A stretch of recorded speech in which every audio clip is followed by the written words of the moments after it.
So lately in my classes, we have been covering art therapy, and I thought this would make a good excuse to have a lesson where I could draw some stuff for you guys, even though I am no artist.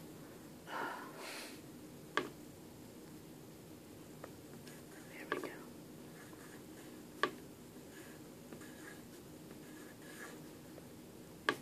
So, art therapy.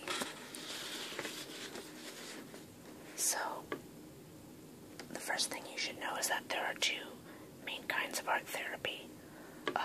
One which is more diagnostic, and the other which is more therapeutic. So,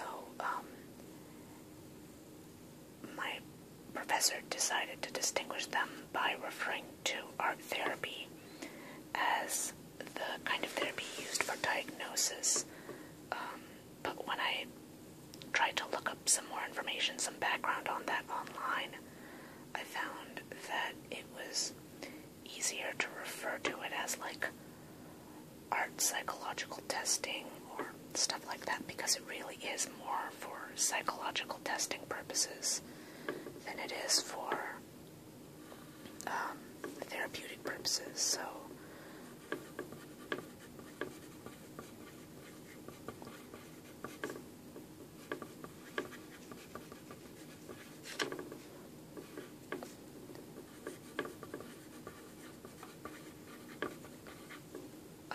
and the other kind is also referred to as expressive art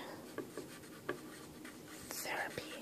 And that's basically what it sounds like, where the art therapy is used for expression and is sort of used as a way of getting your feelings out, particularly for people who have problems with expression, and it may be difficult for them to tell a person, hey, this is how I feel. So instead giving them different types of art projects which can be analyzed, both, the process of the project and the final result itself can be analyzed to sort of figure out, okay, this is what's bugging the person, or can even be viewed as a journey. So first I'm going to talk a little bit about this, about the psychological testing, because it may be what you guys are more familiar with. So, art therapy as a psychological test came up in 1885 when an art teacher noticed children passing through the stages of artistry. So like how a kid might draw, a stick figure, and then start to draw more detailed faces and hair, and then more detailed bodies and progression like that, and published a book on it that became very popular in both, the art education type community as well as the psychological community, and that really became embraced in using this for diagnostics, particularly when working with children. The most common psychological test is called the house, tree, person test. And this you can pretty easily find some information on online if you haven't heard of it yourself. And basically, the prompt is to draw a house, draw a tree, and draw a person. So, usually you'll start with a house. This is gonna just be pretty simplistic since, like I said, I'm not really much of an artist. And, of course, this isn't really gonna say that much about me because I already know what everything means. So, when drawing the house, they look at the size of the house, So if the house is very small, then it means the person might feel isolated, whereas if the house is very big, it means that they are likely overwhelmed by family. Here I just sort of drew it small so I would have more room on the paper for other things later, but another example is drawing like details of the house. So like I drew a bath, a door, windows, shows a desire for connection. Another thing that I had read somewhere is whether or not the person draws the ground is also really telling as to, how stable they feel like their life is if everything's just sort of floating in space without the ground below it. And again, this is all, like, your mileage may vary on this. These are really, really old theories. Like I mentioned, art therapy came about in 1885, so that's a long time ago. This is, the days of Freud, before we had a lot of the stuff that we really know about psychological testing today. And this is all, really old stuff. And I know it sounds simplistic, but, that's why. So moving on to the tree. So, let me just draw a tree here. Again, I'm just going to go for something that's really simplistic.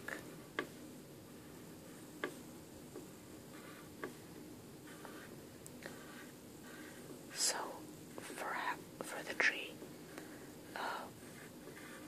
whether or not you draw leaves and branches, so drawing leaves and lots of branches on the tree also indicate a certain, desire for connection and sociability. Drawing lots and lots of complicated roots means that you may have obsessive tendencies, and having branches that look like they've been cut or a tree that looks kind of dead indicates powerlessness. And the person, I couldn't find that much detail on, oh god, this person is never going to fit inside that house. But,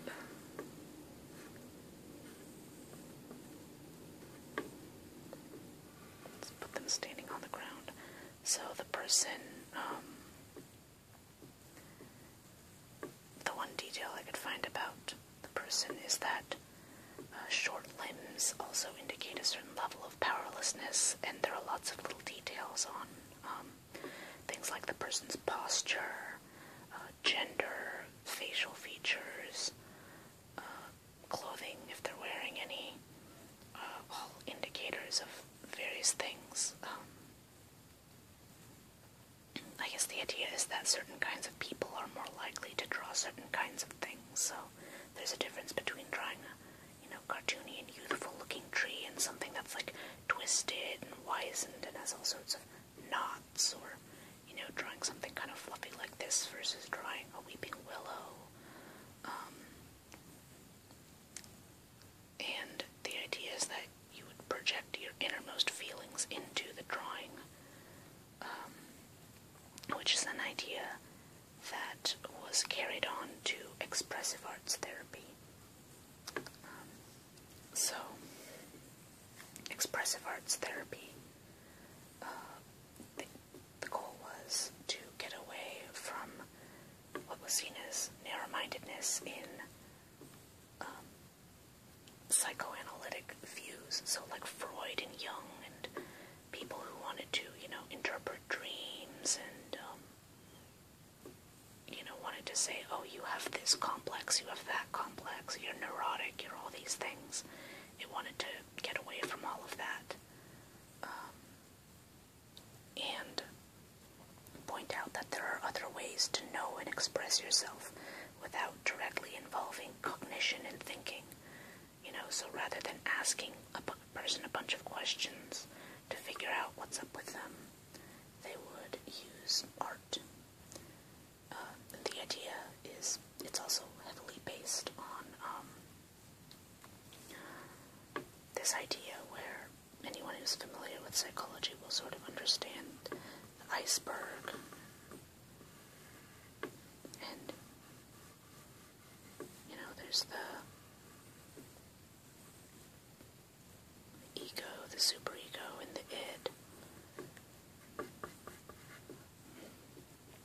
the subconscious, which is all below here, subconscious.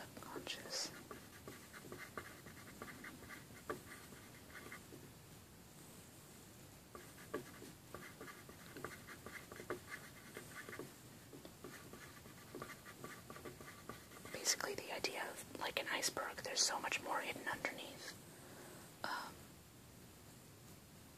And that we sort of use this in our creativity and expression, and also that we can use art to get directly at this stuff without having to without having to go through this to get there. We can just sort of go directly to the stuff that we have buried underneath without even consciously thinking about it if we partake in art exercises based off of this and don't think about this. So, like, if you're drawing a picture or painting something for expressive arts therapy, you do what feels right. You don't necessarily think, oh, this color goes with this color, and I need to put this here because this is over here, and I'm going to do a pattern here. You just sort of make it happen, which is, I guess, easier to understand for people who are more artistic than for people who aren't. And this helps us reclaim a sense of innate creativity, which expressive art therapists believe we all sort of have this innate therapy based off of what's going on in here. Even if people may say, oh, I'm not creative, the thought is if you keep at it and keep going, you can get more in touch with this stuff here. And you can see where it's based off of a lot of psychological or psychoanalytic ideas. Like Jung had his idea of the collective unconscious, so like the archetypes are things that were sort of within all of us. Like we all understand the archetype of the hero or the ruler or stuff like that. Similarly, the creativity in all of us is what he called the creative unconscious. And using this creativity, it allows us to sort of rise above the ordinary and, go through self-exploration and growth. Okay, turn this over to go into more detail about how to conduct art therapy. There are so many ways that you can do it, and I know people are mostly going to think of drawing, but basically any type of art can be art therapy. So anything with simple instructions and materials that aren't too intimidating. So for a kid, colored pencils, crayons, stuff like that would be simple. You're not going to bring out like oil pastels or charcoal unless the person you're working with is really familiar with those things. So in my class we are learning to do this, as therapists. So they tell us to pose it as, oh, I want to do an experiment using these materials. Are you interested? And if they say yes, then you sort of bring about a really simple prompt. So in class, one prompt that we did was we were given different colors of paper, some pencils, and colored pencils, and scissors, and we're told to cut out shapes to represent family members, and then to glue these onto another piece of paper and sort of portray our family dynamics. And I don't have with me the one that I did, but it got intensely personal, where with some people you could see, the shapes clashing with each other, where there were family struggles and stuff like that. So again, it's a really simple thing, but when you start to think about it and take it seriously, it can reveal a lot. doesn't even need to be hugely artistic. Like, here we were just cutting out triangles and squares and stuff from construction paper and sticking it down. It wasn't some giant art project, but it's still art therapy. So let's see. One example, some examples include, like, other than visual arts, drama therapy is another big one. Writing, which I'll talk more about later. Let's see, visual arts, mandalas are another kind of common one. Or doing a timeline of your life. So making like a long strip and then using, depending on how you want to do the prompt, using prompts or using words or cutting pictures out of magazines. So see, like collage is another good one. And stuff like that, and sticking it on the timeline to represent what you've gone through throughout your life is another sort of common prompt.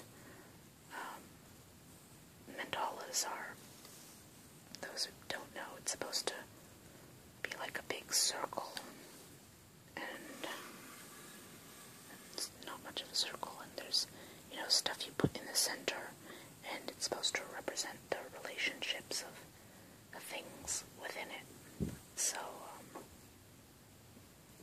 the center might be the self, and the stuff around it might be things going on around you.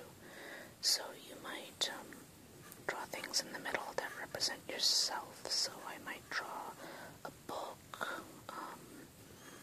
a nice, that's an awful looking cup of tea, but you know what I mean. Cup of tea, a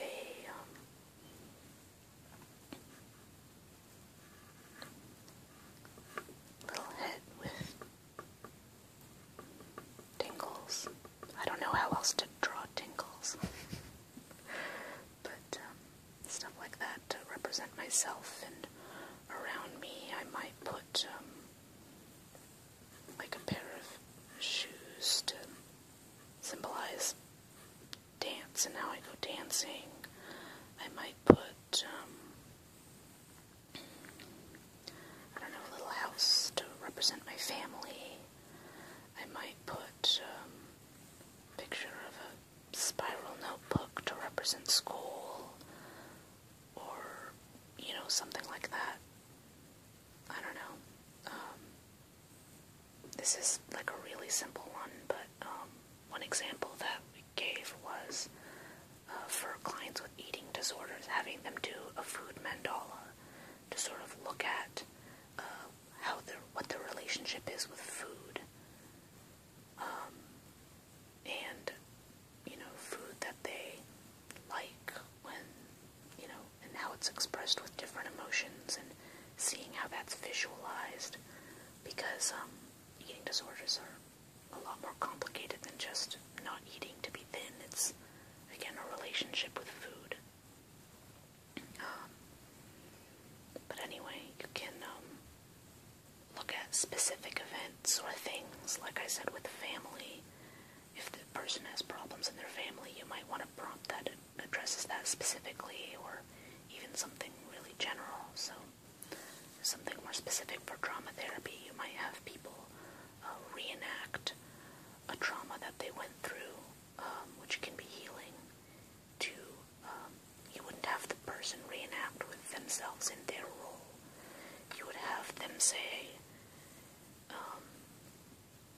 reenact things and have other people be, like, let's say they're in family therapy, and the daughter's going through something. She may have her parents reenact something that went on at school with, say, someone bullying her, and say, okay, Mom, you're going to be me, and you should go sit down over there, and Dad, you're going to be the bully, and you're going to approach Mom and say this and this and this, and having, forcing that person into a sort of third perspective, and orchestrating this can be really healing for some people. Art therapy in general, and especially something like trauma therapy, can be really touchy for people who have been through trauma, so this is something to be really careful for, especially with PTSD. It can be re-traumatizing, so PTSD, yeah, probably don't want to go there. Another important thing about expressive arts therapy is a lot of people think, oh, you're going to have an amazing artwork when you're done, but it's about the journey, not the destination.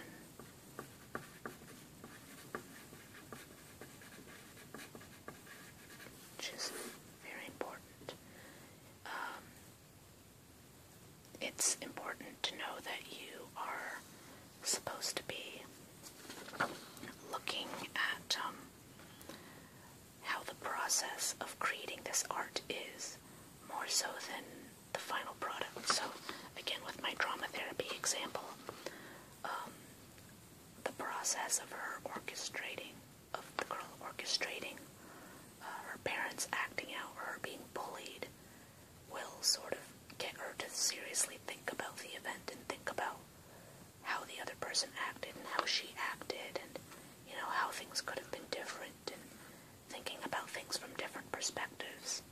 And that's part of what makes it healing, not having the final performance with everyone and looking back, but the process of her thinking through it and going through it. Similar with, you know, the family prompt, thinking about, okay, how do I portray my brother as a shape? What color of paper should I use? Is he more red, or is he more green, or is he more blue? It gets you to think a lot about, in this case, the people in your family and how they interact with one another. And that's more valuable than having, you know, a piece of paper with random colored shapes stuck to it. Lastly, I'm going to touch a little bit about writing, because this is something that I have mentioned that I sort of do. So in April is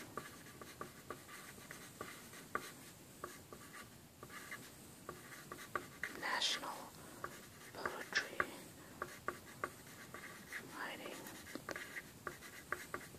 Month. Many of you may be familiar with National Novel Writing Month, or NaNoWriMo. This is NaPoWriMo, National Poetry Writing Month.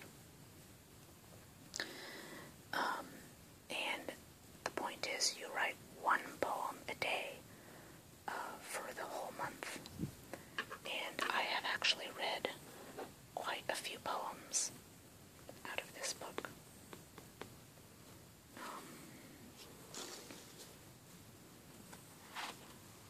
Let me see if I can find one that I have read. But, here's one. Rose-tinted glasses. I put the dates of all of my poems on them. So this one was written 2013, April 6th. So the 6th day of National Poetry Writing Month, this poem was written. And most of these poems, or a lot of these poems rather, that I write, I don't edit specifically because it's a very, I guess, stream of consciousness type of style. Oftentimes I will sit down and just write without thinking at all. A lot of the times it'll be on something that I was thinking a lot about. So in this case, rose-tinted glasses, I was sort of thinking about my own optimism, and again, optimism using the metaphor of rose-tinted glasses to write this poem. Talking about, you know, glitter and rainbow bright and prisms and light and technicolor and all that sort of stuff.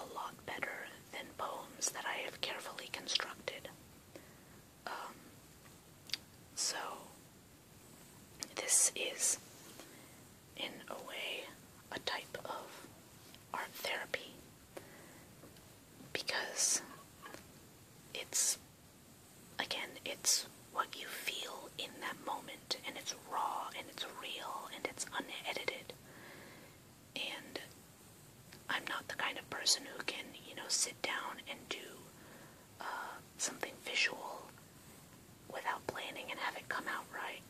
Although, I saw my teacher gave us examples, and so the first one she had ever done was like a being, kind of standing there, and lots of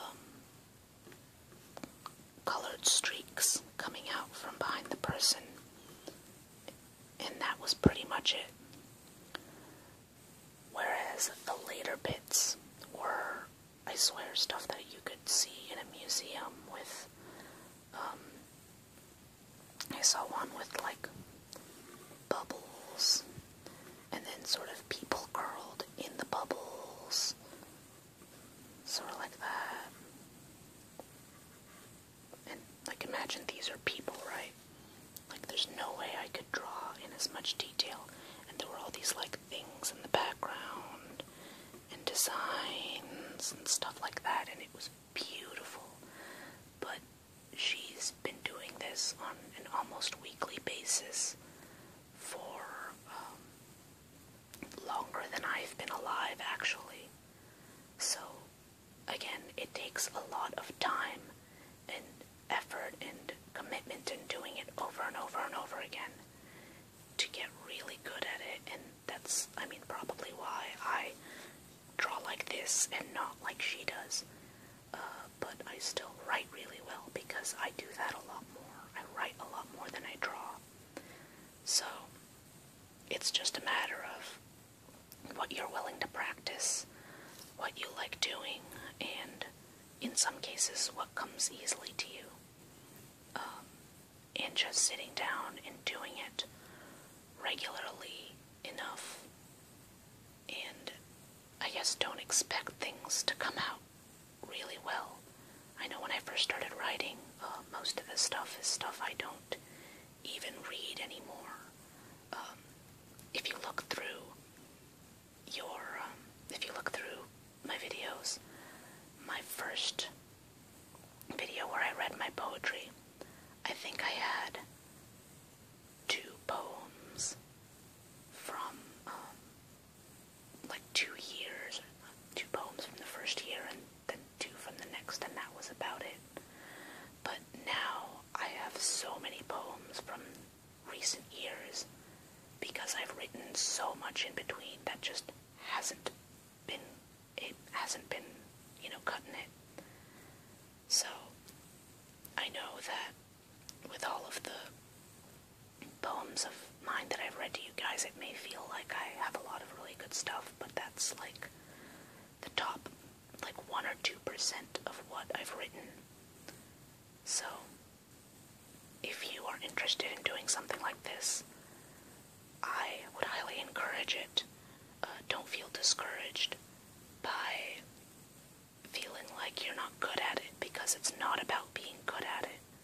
And honestly, I think if you want to get good at it, doing something like this, where, you either write a poem a day for an entire month, or do a painting a week for the entire year, if you want to get good at something like this, do it this way, I'd say, because even if you don't end up with a bunch of masterpieces, firstly, you'll get better, and secondly, you'll be able to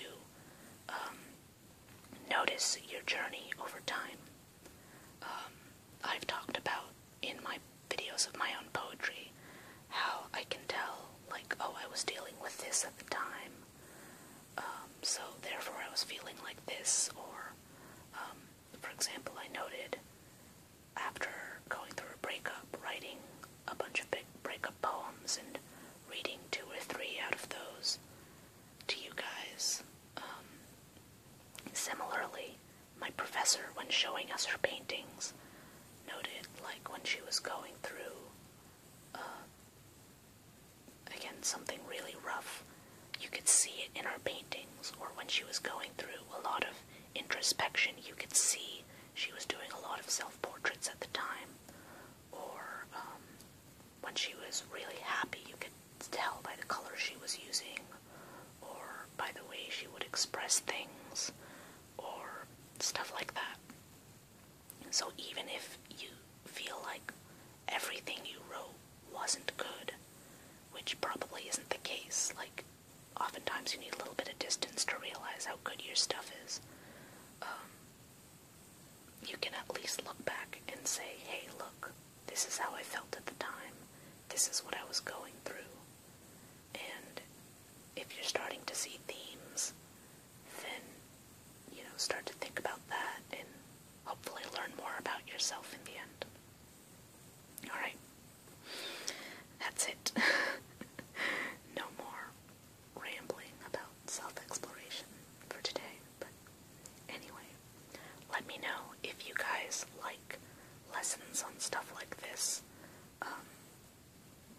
As I've mentioned, since I am studying to become a therapist, I'm sort of learning a lot about stuff like this, and a lot of it is stuff that I feel like you guys would like or be interested in, because it involves a lot of psychology, and I notice you guys have liked my psychology videos and lessons and stuff, and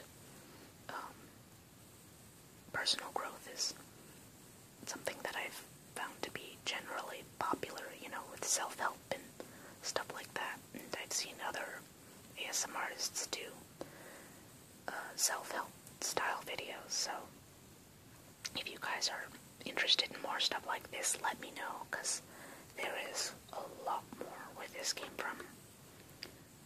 Alright, I think that'll be it for today. I'll see you guys next time.